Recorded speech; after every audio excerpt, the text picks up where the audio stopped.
Thank you, Robin Koval, CEO of Truth Initiative, for being here today and coming on the show. Well, thanks. It's great to be here. Appreciate it. Yeah. Well, so I want to dive right in. I know we've only got a little chunk of time here and talk about the youth vaping crisis, which is something that I know both of us are very passionate about. My listeners know that I post on this very often. I talk about this very often and speak as well. And I know a major frustration for folks in Illinois, where I am. I'm very involved in the prevention community here. Actually, I think today there's a lot of us in Springfield, and vaping will be right at the top of the list.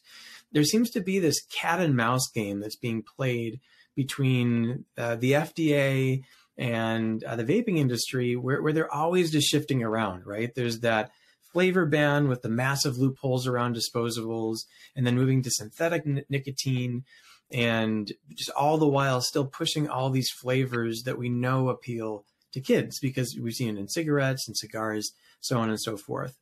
So if you don't mind, Kitty, from your vantage point, which I know is very, very broad, you see so much at the highest level, where are we right now with the vaping epidemic and with some potentially legislative changes or regulatory changes that can help protect our kids?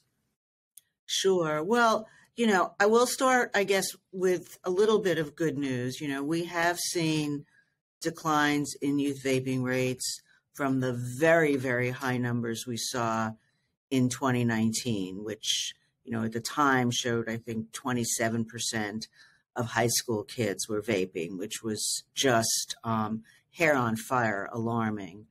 The most recent data does show that the numbers are lower. The survey done every year by the federal government called the National Youth Tobacco Survey, NYTS, shows that the high school vaping rate now is 14.1%, which is still, unfortunately, very, very high. And perhaps even more concerning, it's been kind of persistent. So, we've seen a change from that really high in 2019, rates coming down to about where they are now and kind of hanging around there.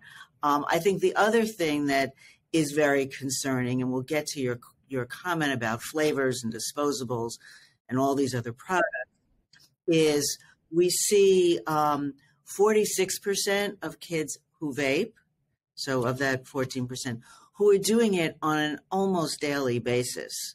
So they are getting really high levels of nicotine. And, that indicates to us, and you're an addiction specialist, that they are very addicted to nicotine. And that's a problem. And, the thing that we think exacerbates this, why is this so persistent, is exactly what you're mentioning. The industry has flooded the market with products that are easily accessible. They're cheap. These disposable products are very inexpensive. Unfortunately, the products have gotten less expensive, not more expensive. And we know that price is a chief deterrent for young people since they don't always have a lot of money.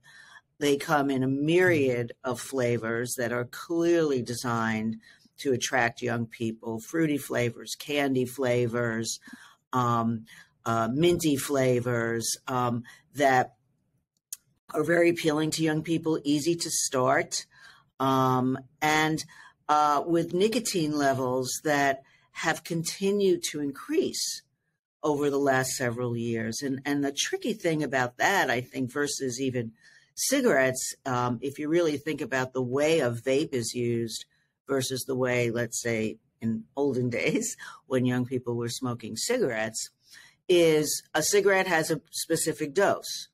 You smoke it, and then you don't even consume the whole thing because sometimes you're holding it in your hand and then you're smoking it.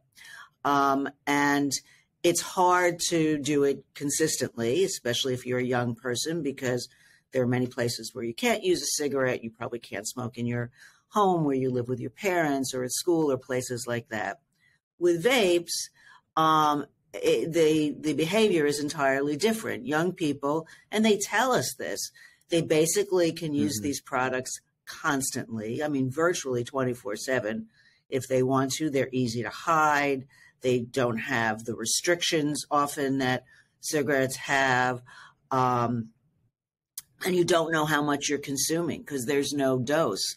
And with the higher levels of nicotine in these products, and also larger products that hold a larger volume of nicotine, a young person has no idea how much they're getting, and they're getting massive doses of nicotine at a time. So we're really worried about that. And I think, you brought up the issues with the FDA. They're I think working under the burden of an industry that just floods and floods them with products. There is no way they can keep up with the massive number of products that are coming on the market. Most of them are illegally on the market, in the sense that the FDA has not issued authorizations for them.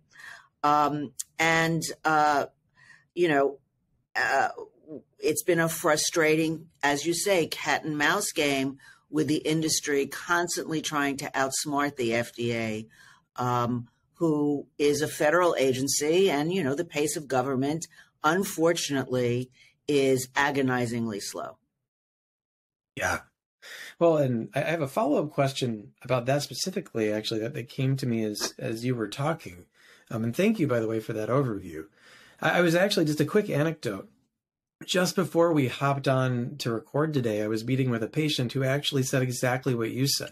She was mentioning this is a patient in her mid-20s who said that in her early 20s, she was vaping constantly. She was clutching it in her hand overnight. She thought it was even harder to quit than smoking because you basically just never have to stop, and it's there. And now they really are selling even these disposables that are like jumbo size, like the big gulp equivalent, but of nicotine, which is like, wow, like it reminds me of like the trend we've seen in the past 6 months of rainbow fentanyl, where it's like, why in the world, like, how could you sleep at night when you're making this look like like sweet tarts? Like, it's just mind blowing. But back to the vaping for a second and the regulatory side, I know a question I legitimately have that I still don't know the answer to is that I want to say it was almost about a year ago, news came out that part of that cat and mouse process of that the FDA didn't have jurisdiction necessarily over nicotine. They just had it over tobacco, that was resolved. And now they could at least try to regulate those synthetic nicotine products like Puff Bar, which we know right now is the most common brand used amongst teenagers.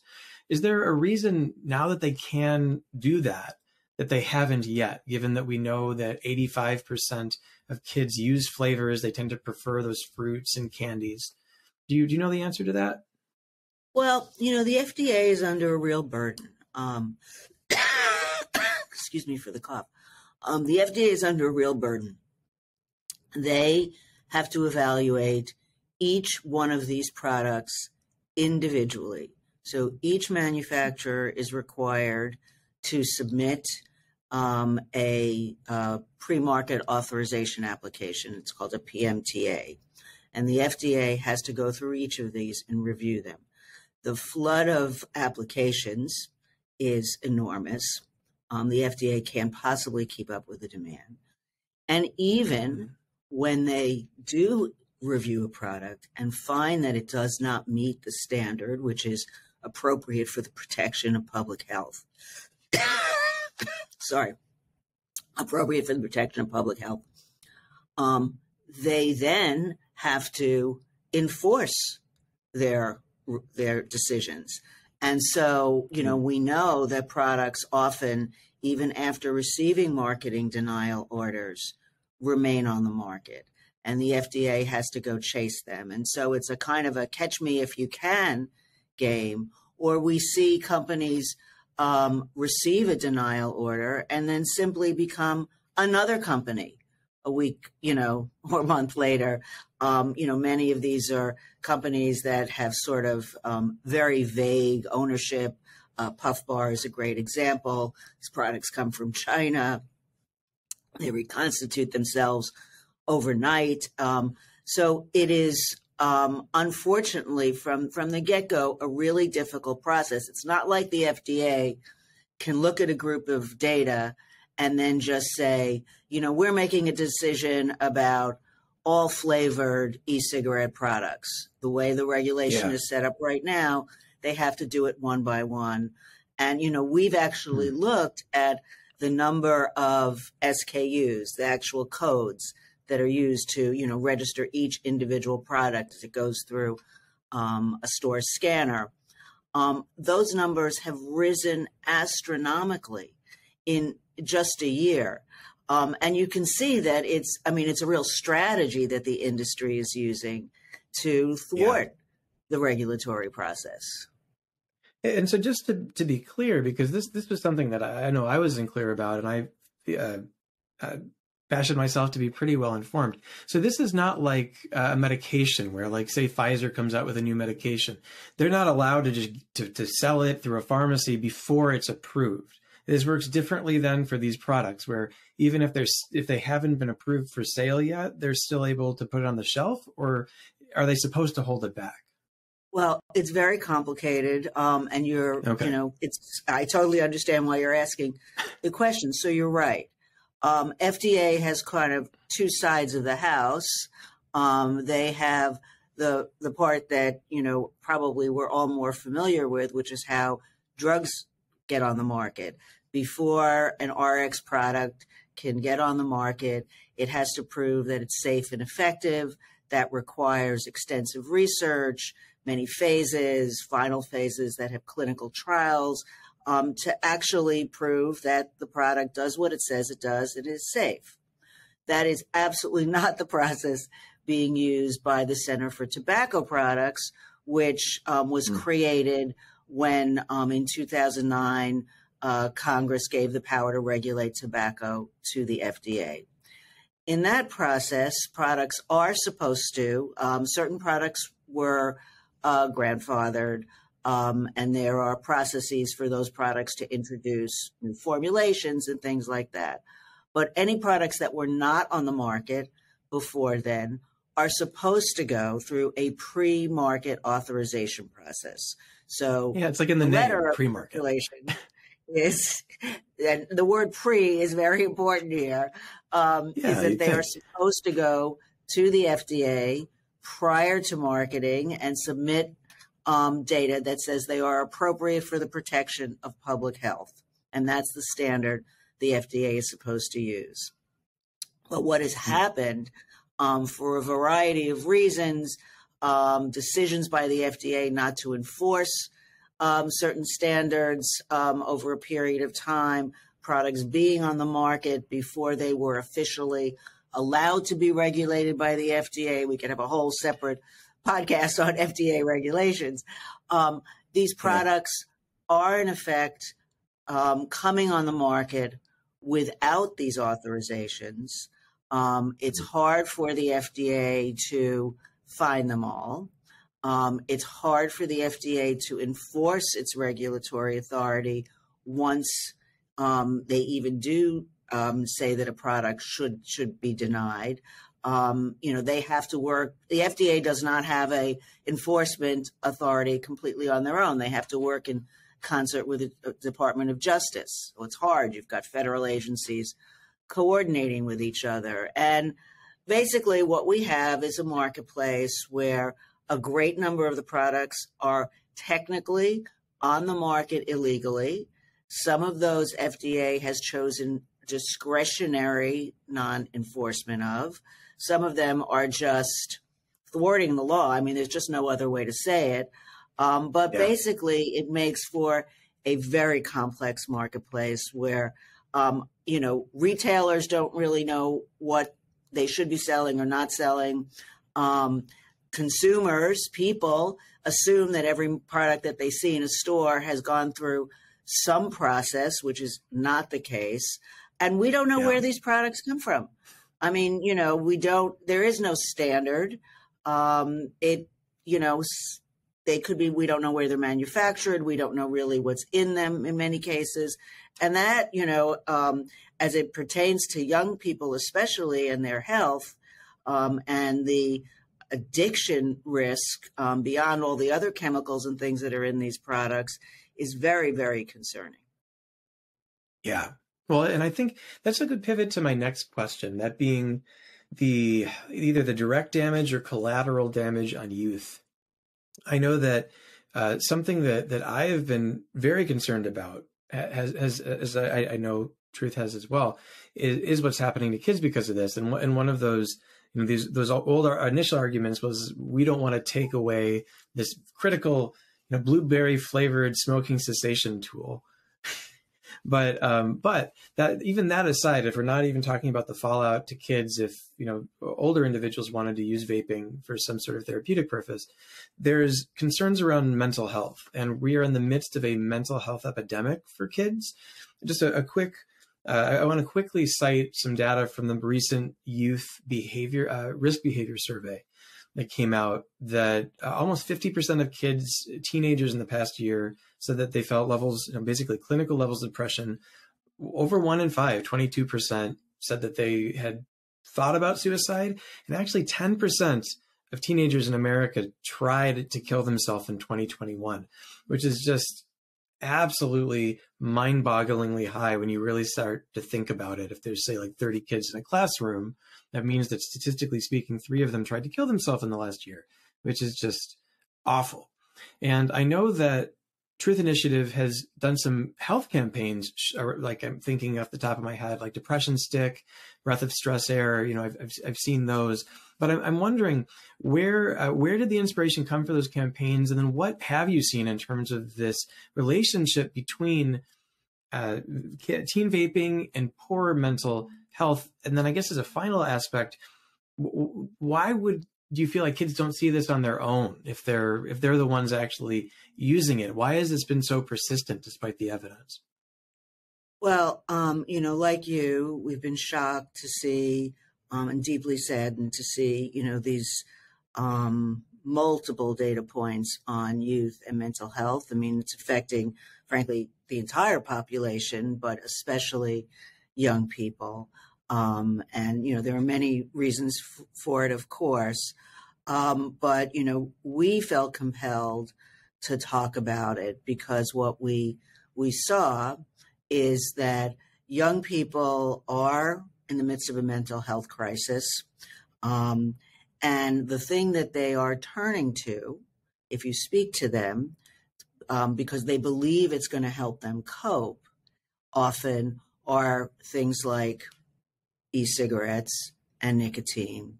Why is that? Because culturally that's been ingrained. It's a story perpetrated by the tobacco industry, that nicotine helps calm your nerves, or it helps you concentrate, or, any of these sort of emotional mental health benefits, when in fact the opposite is true. We know, and there have been studies about nicotine that have been done that show that nicotine can worsen symptoms of depression, anxiety, stress. So the very thing young people are trying to alleviate is being made worse by nicotine. Obviously, the stress felt by young people of addiction is just amplifying what else is happening around their world. Nicotine is a tricky drug, as you know, that when you first start to use it, you might feel like, it's helping me concentrate, or I'm getting some benefit. But very, very quickly, you become addicted. And the reason when you vape or smoke, you feel relieved after you smoke is because you're just chasing this addiction wheel. You have a craving, you ameliorate it with a dose of nicotine, and that lasts for a little bit, and then you have to do it again. So it's this horrible wheel young people are getting on. And, we believe that in addition to other health risks that are associated with the use of e-cigarettes, that these mental health issues are ones that are really putting young people at risk, not to mention the fact that we know nicotine for young people can have cognitive impacts.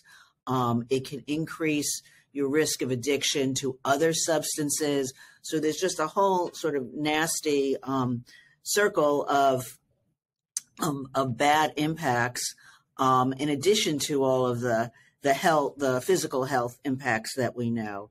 So we decided that we wanted to help young people to understand this. It's a fact that most people don't know. In fact, they believe the exact opposite. And the kind of platform we in our creative agency, a company called Mojo Supermarket, interestingly enough, came up with this idea that these products are literally messing with our heads. And, it's messing with our heads refers to the product itself, the impacts, the way the industry says one thing, but actually something else happens. And our first effort was actually playing off, we all know that cigarettes are called colloquially cancer sticks, playing off that idea and saying, how do we put something in the culture that will help young people understand that a vape is not helping you cope. It's not helping you relieve your stress. It's doing the exact opposite. So we invented this fake company. Like if a tobacco company really told you the truth, what would they call an e-cigarette? Well, just like cigarettes are cancer sticks, vapes should be called depression sticks. And so that was the launch of the campaign, which is very successful. We've always found with our Truth campaign that when you're speaking with young people, you can't do too much finger wagging or lecturing. We try not to sound like their parents. We try to put the facts in young people's hands and trust them to make the right decisions.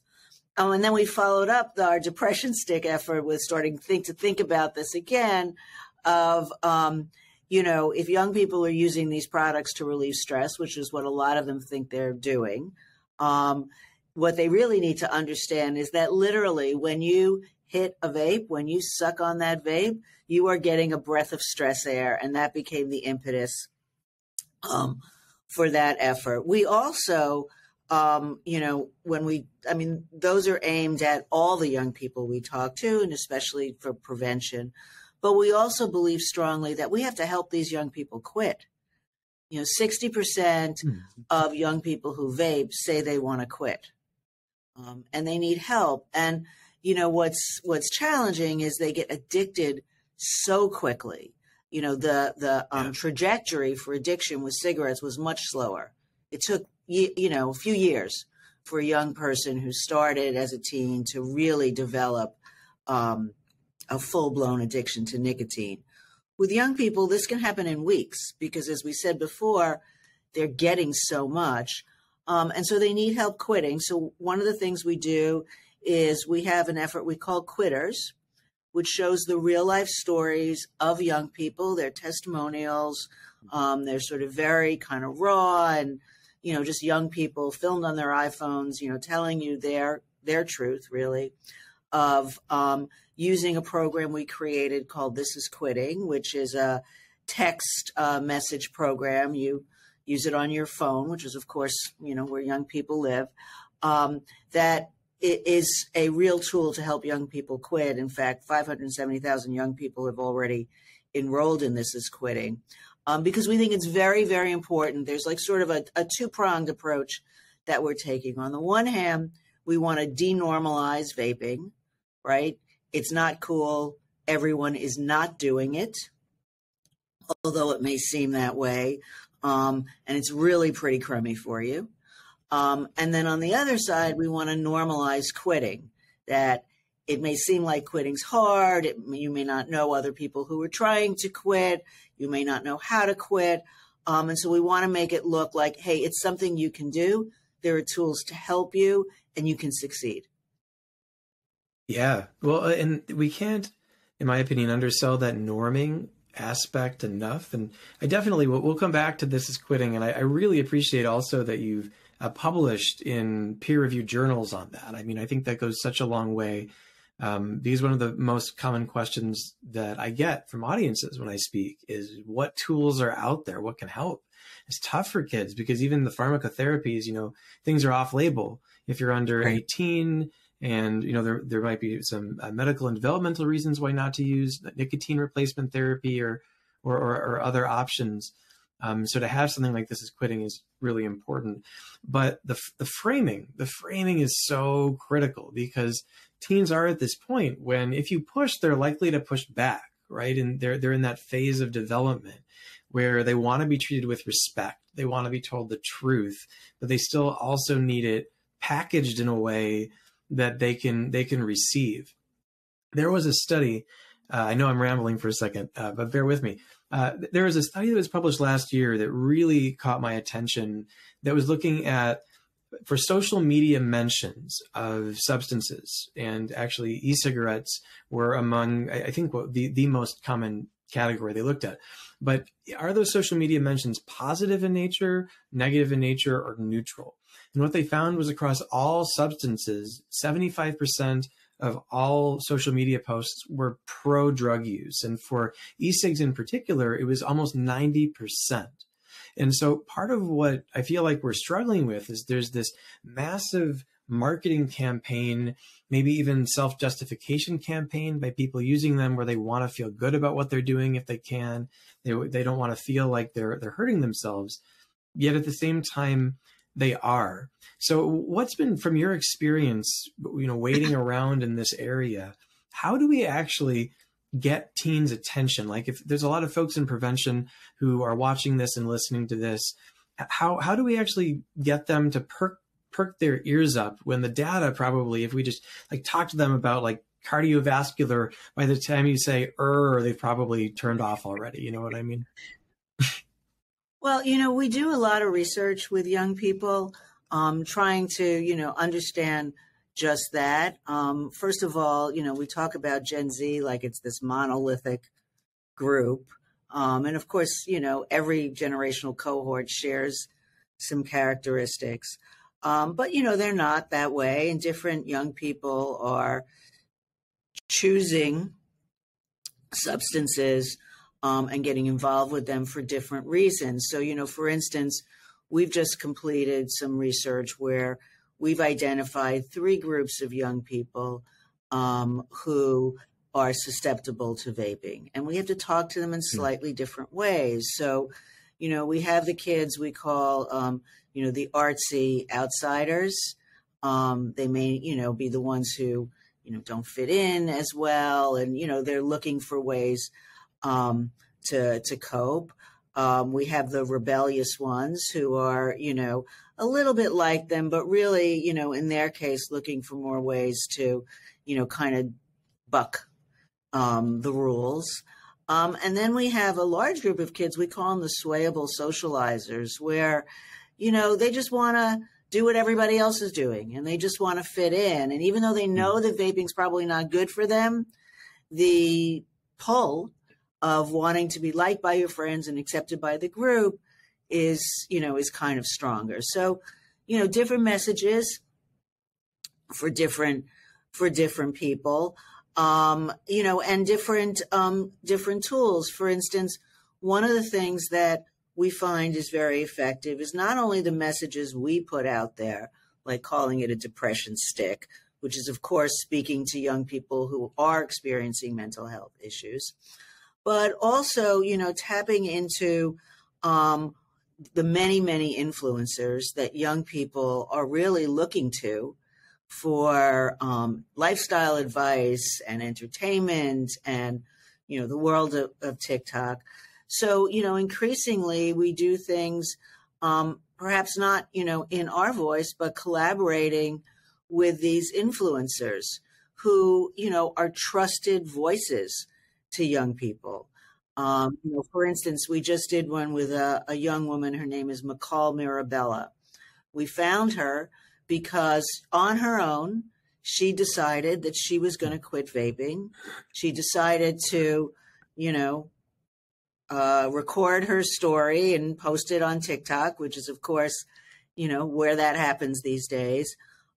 She got the attention of one of the morning shows, and we found her and said, excuse me, would you like to do something with us where, we'll help you to tell other people about ways to quit, to amplify your story. And so we did this on her channels, and then sponsored her also doing a series of conversations and posts on Discord, which is a popular social media channel for young people, so that, the message isn't always coming from, truth, whoever young people, believe that is. They know it's not the kid sitting next to them in, math class, but also coming from trusted peers. And, we think that combination is really important, but also, tailoring the message to where a young person is in their life. And, I think we have to give young people credit. It's a bad decision to use an e-cigarette. It's a bad decision to use tobacco. But there's something going on in their mind, and I'm sure you know this with young people and even choices to use other substances, that, the value equation is there for them. They're getting something from it. So you kind of have to think about, how do you acknowledge that and validate that, they are actually making decisions for themselves that they think are right, and help point them in another direction. For instance, we've partnered with an organization called Breathworks, which develops breathing. It's an app that, develops breathing exercises for people. It's very popular with young people. And so we partnered with them and created some breaths specifically designed to help young people, deal with cravings or how you're feeling or stress. Instead of, hitting the vape, do this breathing exercise. And so, giving kids real tools and, treating them, as you say, with respect and giving them facts, and also helping them to realize, because, this has been true for the Truth Campaign since its inception, and continues to be true today. Young people do not like to think they're being manipulated. They like to believe they have agency. And as they realize that, there's a big business out there called the tobacco industry that is working every single day to recruit them so they can make, money from them for life, helps young people to understand that, hey, I'm being manipulated and maybe I can make a better decision here and push back against that. Yeah. Well, and I think what you're talking about with that value proposition and from that marketing lens from those large corporations is huge. I'm sure that those sorts of focus groups and research that you have that you base your messaging on, big tobacco or big vape or whatever we want to call it, big nicotine, has done the same, and they know who their target audiences are and how best to reach them. And that value, the way I like to put it when I talk with parents about it and with clinicians about really any addictive process, but certainly nicotine fits in, is you need to know why. There's always a purpose behind behavior. And so whether or not it's like you were talking about with wanting to fit into a certain lifestyle or appeal to a certain peer group or deal with some sort of internal state like anxiety or trauma or depression, you got to know why. Otherwise, they're just going to keep getting drawn back. Yeah. But in terms of the messenger, I think that point you made about going to where the teens are and delivering the message in a voice that they listen to is really critical. And one of the publications that you guys put out every year that I so appreciate, I've been reading it since 2018, is the While You Were Streaming report, which, whenever, it's always one of those things where I'm always surprised and delighted when I get the email notifications like, oh, the next year's data is here, because it's so interesting to see how there's all of this product placement, probably the vast majority of which is completely, unpaid, free product placement, and how that ripples out into youth behavior based on what they see on screen. And so I was wondering if you could give us an overview of where are the most concerning trends in terms of that societal seepage, if you will, of just being out there in the media, getting to the kids. What are the areas that parents and community leaders should be most concerned about in that area? Well, I'll talk a little bit about, our continued efforts to work to engage with and work with the entertainment industry. And when I say entertainment, I really mean the pop culture industry. It's, not one thing, to help them understand that, the images that they put out there have real power. They are the culture creators, right? And that when young people see tobacco imagery in movies, which has been well established for many years, and more recently, from research that we did established for streaming, for example, we know that when young people see tobacco imagery in streaming media, they can triple their chances of vaping. And, it's not surprising, because what it does is it normalizes it. It makes it seem like many, many more people are using the product than might actually be. And it has real impact. And, we try to impress upon the entertainment industry that, it's not about censorship. That's not the aim, but that, the portrayal of tobacco products in entertainment is in some ways, it's a creative crutch, right? If you want, how is it used? Oh, I want to show that this person is stressed, so I show them using tobacco. I want to show this person is a little bit of a rebel, so I show them using tobacco. Or even, where you get pushback from the entertainment community also as well. It's a historical reference. Like one of the worst offenders, which is a show that is so popular with young people, is a Netflix show called Stranger Things, which is set in I can't remember, 70s or 80s, but in a time when there was 80s, I believe. Yeah. 80s. So I think I tuned out after season 1. I haven't watched it recently. Anyway, and so, the feeling, that the thing that you'll hear is, well, we're just trying to be true to the times and what people did. But, I would challenge anyone to say, if you saw an episode of a show set in the 70s or the 80s or, before then, and you didn't see somebody smoking, you wouldn't raise your hand and say, hey, how come nobody was smoking?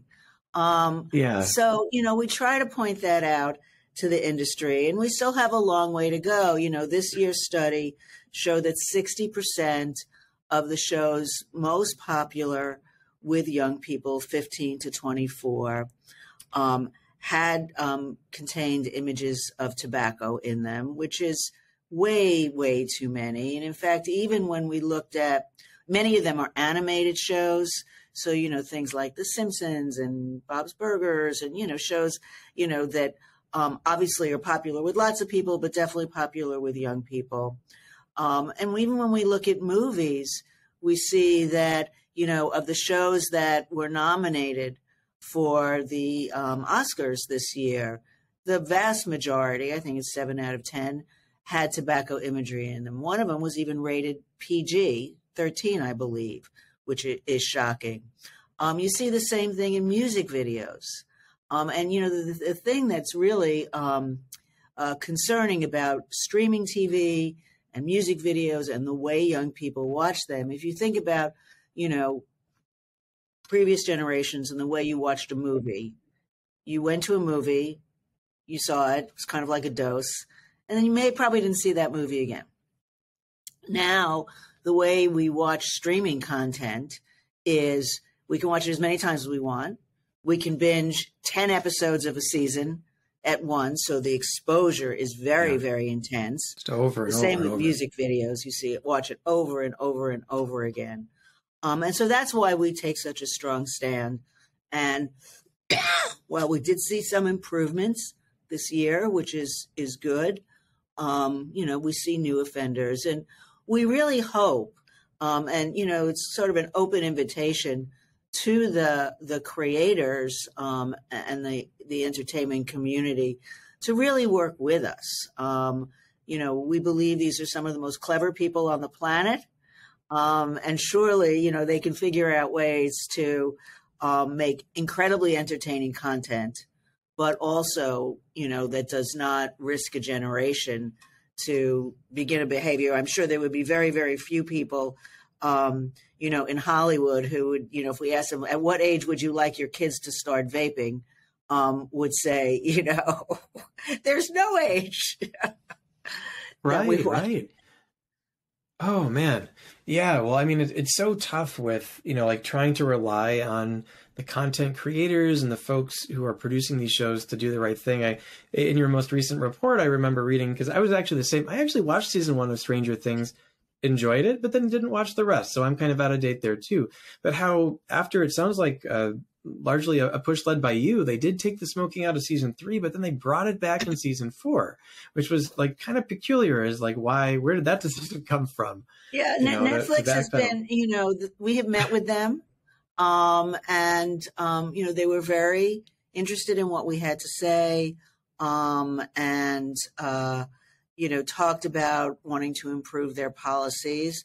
I will say we have yet to see a public issuing of a policy, which we would greatly appreciate. And we meet with others. It's a very long process. Some entertainment groups have taken much stronger stands. I mean, Disney has done that across all the properties that they own, and we really appreciate that. And I think it's just something where we will keep beating the drum, because it's a really important message, especially as we think about, this objective of denorming the use of these products in culture. We have to work with the culture creators. Absolutely. Yeah, it's a tough partnership, because I'm not sure we don't have as much leverage as we'd like around the issue, but hopefully, when they hear an area of concern, they can do the right thing. I know my version of that in terms of screaming into the void is actually that I would love it if the word binging got out of the vernacular, honestly, around streaming TV, as well as people saying that addictive shows and games are better. Like, you should do this, it's addictive. It's like, I don't think you understand. Like Peacock in particular, like I get emails from Peacock that they're like, here's your next addiction. I'm like, just don't do it. Just don't use, please. Language is powerful. Language is powerful. I think it's one of the I think the challenges, because, in our case, the tobacco industry is always going to have many, many, many times more dollars than we do, and able to put their messages out there and create.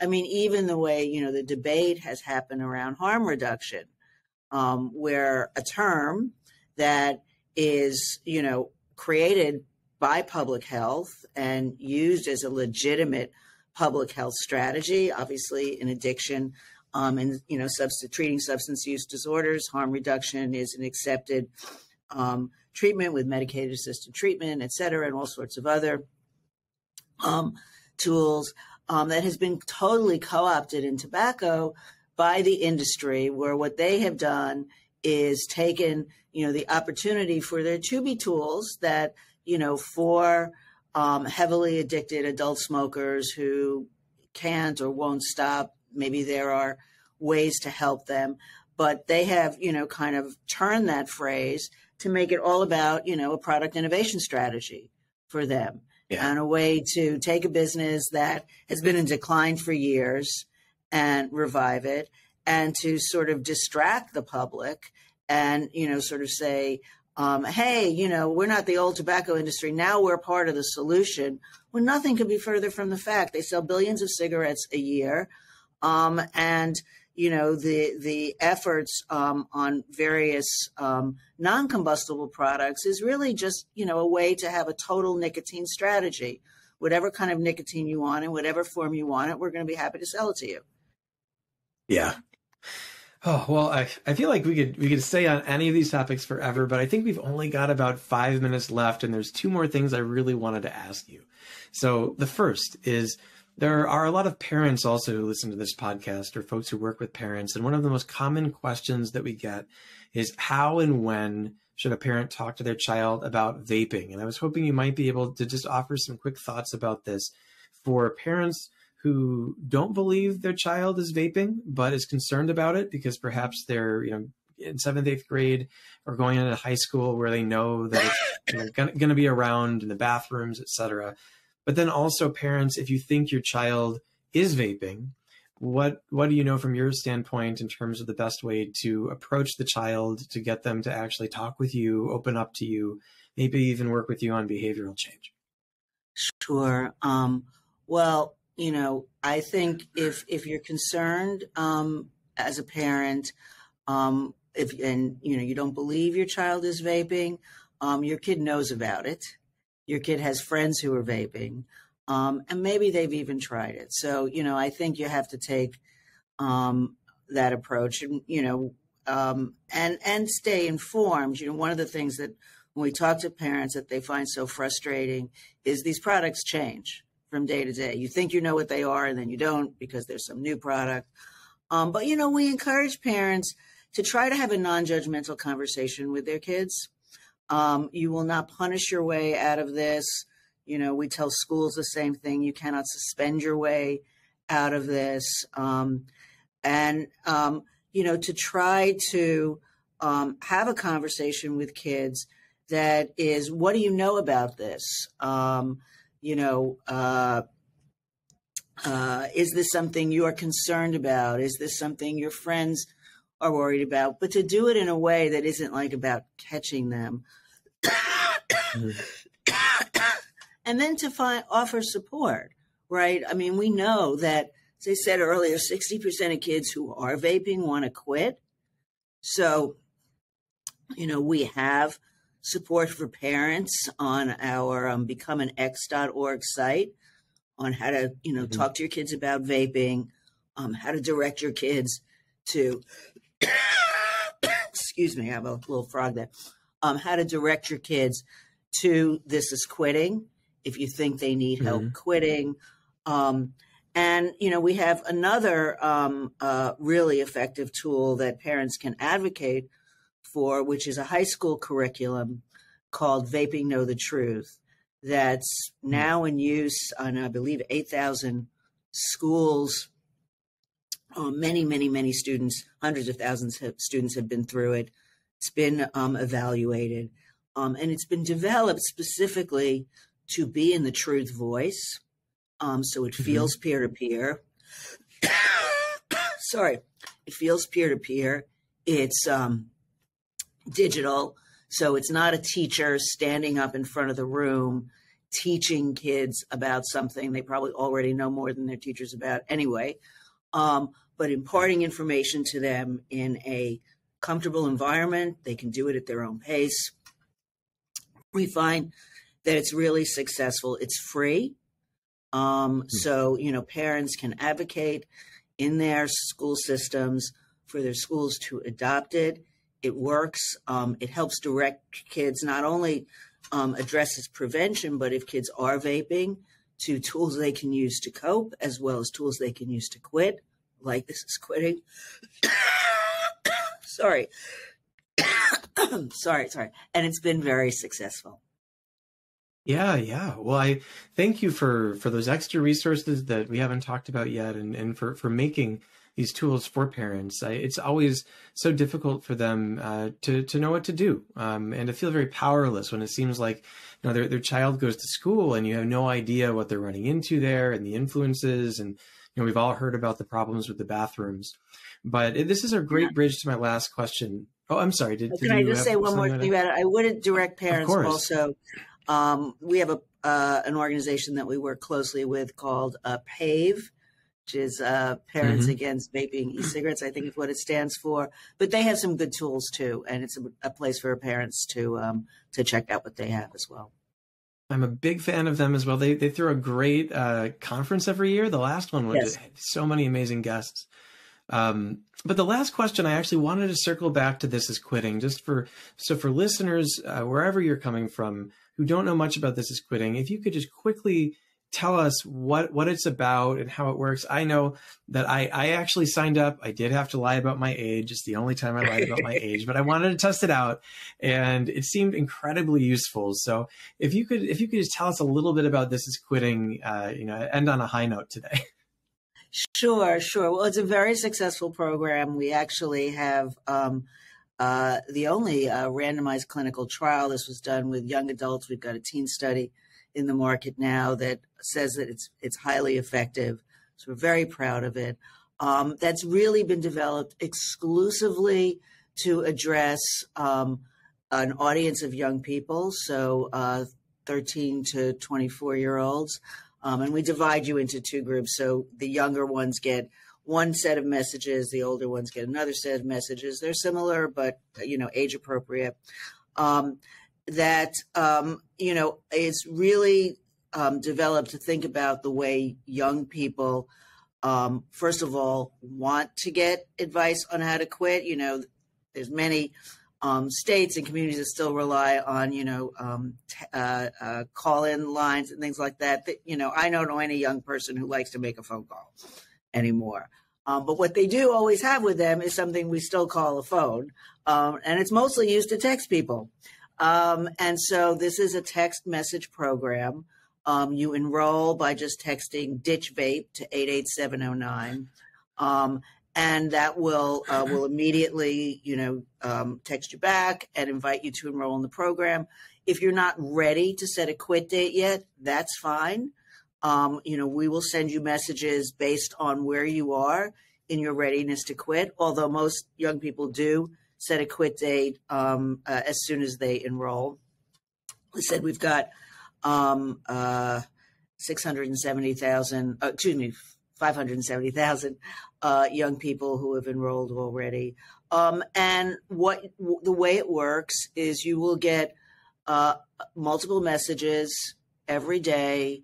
It's a 60-day program that have been developed in conjunction with experts on cessation that exist in our organization and others, but also that's been developed in conjunction with young people and in the voice of young people. So you don't feel, young people also, talk about how alone the quitting process can feel.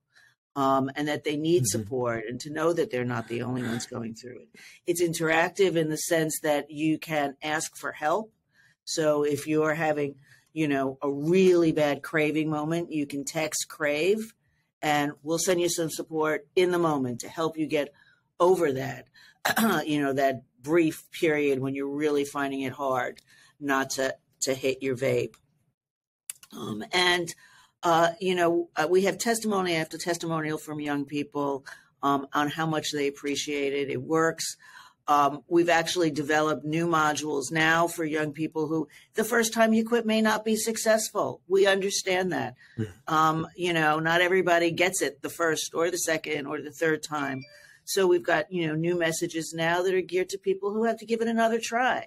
One of the things that we always like to say is, if you've tried to quit and you haven't been successful, don't worry about it. You learned a lot about quitting for the next time. To support people in what is truly a journey.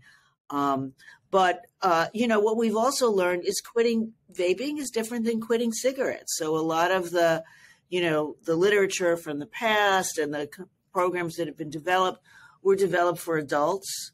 The wisdom used to be that don't bother trying to get young people to quit because they don't. You have to wait till they're older before they really want to quit. That's not true. Young people want to quit. As we were talking earlier, vaping is a little bit different than smoking. The behaviors are different. The way, where you do it, how you do it, the appeal, the flavors and all of that is different. So this program is really tailored to what young people are going through today. Yeah. Well, again, having seen some of it myself and recommended it to others and heard very positive feedback, thank you so much for creating it. And hopefully, if this is the first time listeners that you've heard of it, it's absolutely worth checking out. It's a really great free first line pass. It's something that you can do to help teens. But that being said, I know we're out of time. I just also want to finish by saying, one, of course, thank you so much for the gift of your time today. But two, I saw the public announcement that you're stepping down, you're retiring from your position. I believe it was in October. And I just wanted to say thank you for all you've given to the prevention community in your tenure at Truth Initiative. And hopefully, for me as a, sample size of one case study, we read what you're putting out, we appreciate what you're putting out, and it makes a difference for so many of us. So thank you for all that you've given in your time while you were there. and still are for Oh, well, at least a little while longer. thank you so much. It's the best job in the world. I have every confidence that this work will continue here. It'll always be, my passion too. As I tell people, is I'm retiring, but I'm not leaving the planet. So I will continue to be cheerleading from the sidelines. And I apologize for my coughing. It's terrible allergy day here in Washington, D.C. So sorry about that. Well, hey, no worries at all. We could probably cut that out of the audio version. Maybe even if you're watching on video, you're not seeing this. But if so, it's all totally okay. But Robin, thanks again so much for coming on the show today. Really appreciate it. Thank you. Thank you for giving me the opportunity.